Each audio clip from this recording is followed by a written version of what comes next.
Assalamualaikum warahmatullahi wabarakatuh. Kami dari kelompok 10. Di sini kami akan mempresentasikan hasil kerja kami, yaitu yang berjudul Kolaborasi dan Advokasi Komunitas. Di sini saya sendiri, Ratri Nidia Pangestika, NPM 19110045, akan menjelaskan pengertian tentang kolaborasi. Kolaborasi adalah bentuk kerjasama, interaksi, kompromi beberapa elemen yang terkait baik individu, lembaga, atau pihak-pihak yang terlibat secara langsung dan tidak langsung yang menerima akibat dan manfaat. Jadi, nilai-nilai yang mendasari sebuah kolaborasi adalah tujuan yang sama, kesamaan persepsi, kemauan untuk berproses, saling memberikan manfaat, kejujuran, kasih sayang, serta berbasis masyarakat. Di sini saya akan menjelaskan tentang beberapa karakteristik dari kolaborasi itu sendiri. Yang pertama yaitu partisipasi tidak dibatasi dan tidak hierarkis. Yang kedua, partisipan bertanggung jawab dalam memastikan pencapaian kesuksesan. Yang ketiga, adanya tujuan yang masuk akal. Yang keempat, ada pendefinisian masalah. Selanjutnya, partisipan saling mendidik atau mengajar satu sama lain. Lalu adanya identifikasi dan pengujian terhadap berbagai pilihan. Selanjutnya, implementasi solusi dibagi kepada beberapa partisipan yang terlibat. Selanjutnya, partisipan selalu mengetahui perkembangan situasi. Lalu, kolaborasi komunitas itu adalah kerjasama yang dilakukan oleh suatu komunitas atau kelompok. Jadi, yang dikutip oleh Abdul Shani, Roychek, dan Warren mengatakan bahwa kolaborasi berarti bekerja bersama-sama untuk mencapai tujuan bersama, yaitu suatu proses sosial yang paling dasar. Biasanya, kolaborasi itu melibatkan pembagian tugas, di mana setiap orang mengerjakan setiap pekerjaan yang merupakan tanggung jawabnya demi tercapainya tujuan bersama. Segitu saja yang dapat saya sampaikan. Materi selanjutnya akan disampaikan oleh rekan-rekan saya. Terima kasih. Wassalamualaikum warahmatullahi wabarakatuh.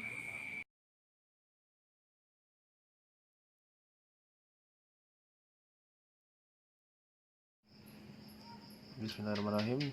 Assalamualaikum warahmatullahi wabarakatuh. Di sini saya akan melanjutkan presentasi dari saudari Nindi mengenai kolaborasi komunitas. Sebelumnya izin memperkenalkan diri, nama saya Muhammad Ibnu Fajar, MPM 17110034. Langsung saja saya akan memaparkan tentang kolaborasi komunitas. Perilaku manusia sangat kuat dipengaruhi oleh konteks konselor. Komunitas menggunakan strategi yang memfasilitasi perkembangan yang sehat baik dan klien mereka pun maupun komunitas yang memelihara mereka. Di sini peran seorang konselor sebagai advokat klien membantu orang mengakses sumber daya dan layanan yang responsif dan terorganisir dengan baik. Tidak diragukan lagi kemampuan konselor komunitas untuk melakukan advokasi atas nama klien individu mutlak diperlukan. Dalam pekerjaan konselor komunitas sering menemukan banyak contohnya klien yang menghadapi hambatan serupa untuk perkembangan mereka melalui hubungan empatik dengan klien yang menghadapi hambatan serupa untuk perkembangan mereka. Kelompok mengetahui tentang hambatan di klien mereka. Mereka memulai mengeksplorasi juga sumber kekuatan dan dukungan yang mungkin ditawarkan oleh komunitas. Kolaborasi komunitas adalah kerja yang dilakukan oleh suatu komunitas atau kelompok. Naik kelas dengan kolaborasi antara komunitas. Bukan rahasia umum kalau komunitas adalah sekumpulan orang yang memiliki minat yang sama. Walaupun punya minat dan visi yang sama, tapi pastinya anggota komunitas punya talenta atau aliran masing-masing. Contohnya di komunitas melukis. Tujuan mereka memang satu, yaitu mengekspresikan diri atau menyuarakan aspirasi melalui lukisan. Namun setiap lukisan disampaikan dengan cara yang berbeda melalui aliran masing-masing. Ada yang realisme, naturalisme, abstrak, dan lain-lain sebagainya. Terus apa namanya itu? Kok kolaborasi? Kenapa kok kolaborasi? Karena kolaborasi adalah fenomena yang gak bisa dihindari ketika dihadapkan dengan banyak orang dengan latar belakang beda tapi punya satu tujuan yang sama. Setiap orang dalam komunitas memiliki satu tujuan walaupun berbeda kemampuan. Begitupun setiap warga negara yang baik dan benar di Indonesia pasti punya satu visi dan tujuan memajukan Indonesia meskipun caranya berbeda-beda. Kalau kita bisa berkolaborasi dalam komunitas, kenapa enggak kita coba tes diri kita untuk naik kelas dengan kolaborasi antara komunitas. Banyak banget take and give yang bisa kita dapat. Mungkin cukup sekian dari saya akhiri. Ihdinas siratal mustaqim wal muwaffiq ila aqwamit thoriq. Wassalamualaikum warahmatullahi wabarakatuh.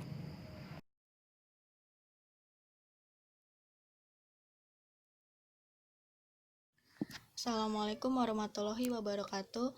Saya Nur Saskia Nabila dengan NPM 19110041 akan melanjutkan membaca hasil presentasi. 2.1 Pengertian advokasi. Menurut Kaminsky dan Walmsley, advokasi adalah suatu aktivitas yang menunjukkan keunggulan pekerjaan sosial berbanding profesi lain. Selain itu, banyak definisi yang diberikan mengenai advokasi.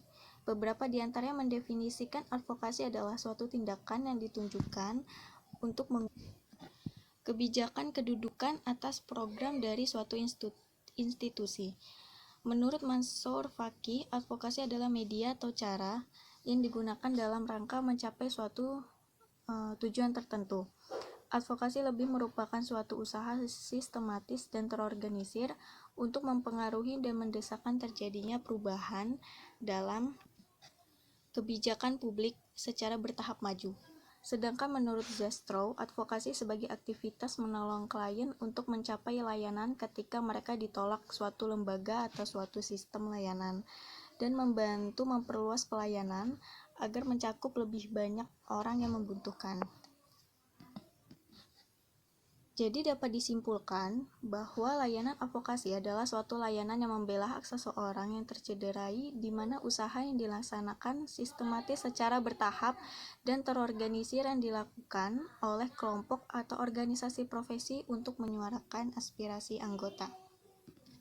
Sebagaimana diketahui bahwa setiap orang memiliki berbagai hak yang secara umum dirumuskan di dalam dokumen HAM. Berlandaskan HAM itu, setiap orang memiliki hak-hak yang menjamin keberadaannya, kehidupannya, dan perkembangan dirinya. Fungsi advokasi dalam konseling berupaya memberikan bantuan agar hak-hak keberadaan, kehidupan, dan perkembangan orang atau individu atau klien yang bersangkutan kembali memperoleh hak-haknya selama ini dirampas, dihalangi, dihambat, atau dibatasi.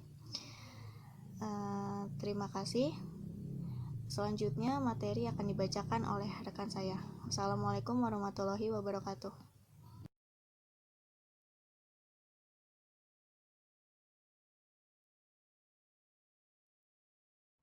Assalamualaikum warahmatullahi wabarakatuh. Nama saya Cynthia Repalita, NPM 19110050.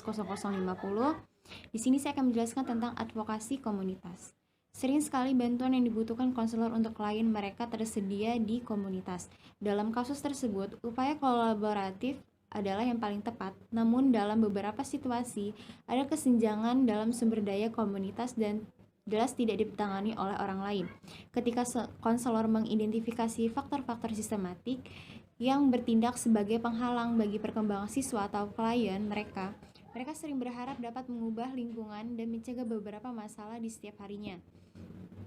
Konselor yang memandang dirinya sebagai agen perubahan dan memahami prinsip perubahan sistematik mampu mewujudkan keinginan tersebut.